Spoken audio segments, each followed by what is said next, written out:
SIR ની કામગીરી કરવામાં આવી।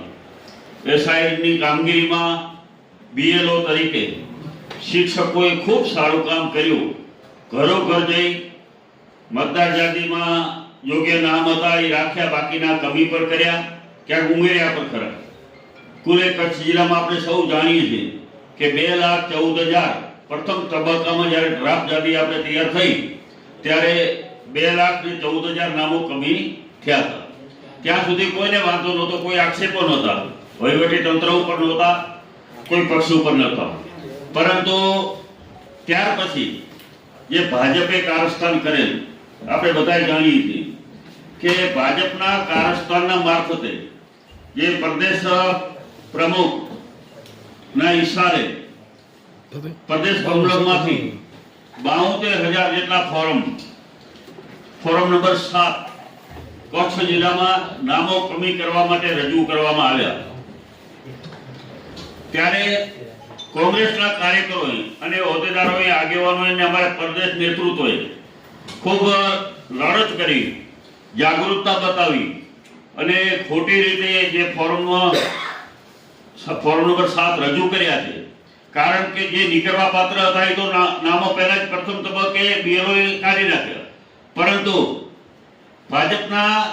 ગુજરાત ભાજપના પ્રદેશના પ્રમુખ અને ત્યાંના જિલ્લાના પ્રમુખ બંને સાથે મળી અને કઈ રીતે સાચા નામો એને દૂર કરવા મતદાર યાદીમાંથી એનું કારસ્તાન રચવામાં આવ્યું। પણ કોંગ્રેસની લડતને કારણે એમનું આ કારસ્તાન નિષ્ફળ ગયું અને માત્ર 3,000 જેટલા જ ફોર્મ આખા જિલ્લામાં 72,000 માંથી અત્યારે માન્ય રાખે એટલે 69,000 નામો પ્રથમ તબક્કે રદ કરી દેવામાં આવ્યા।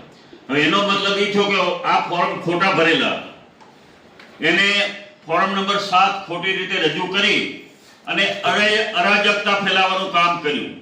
જે મતદાર સુધારણા કાર્યક્રમ હતો એમાં વિક્ષેપ પાડવાનું કામ કરવામાં આવ્યું અને એમાં આપણે મુખ્યત્વે આપણે બધા જાણીએ છીએ કે ઓબીસી, એસસી, એસટી અને માઇનોરિટી એમાં મોટા ભાગના જ્યાં કોંગ્રેસ મત હતા એની સામે વાંધો લેવામાં આવ્યો અને એ નામો એમાં કોઈ પણ હિસાબે એમાંથી મતદાર યાદીમાંથી કમી થાય એના માટેનું કારસ્તાન આ ભાજપના આગેવાનોએ, નેતાઓએ કર્યું। ખૂબ ગંભીર બાબત છે।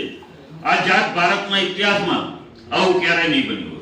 આઝાદ ભારતના ઇતિહાસમાં પહેલી વખત થયું કે જેમણે મતદારનો અધિકાર આ બંધારણ, દેશના બંધારણે આપ્યો છે કે દરેક વ્યક્તિને એક મતનો અધિકાર છે। ગરીબમાં ગરીબ વ્યક્તિ હોય કે પછી ઉદ્યોગપતિ હોય, બધાના મતની કિંમત એક છે અને એ તમે મતદારનું નામ, એમનો હક, અધિકાર જે સુનાવવાનું કામ કર્યું છે ભાજપે તો ખૂબ વખોડવા લાયક છે, નિંદનીય છે।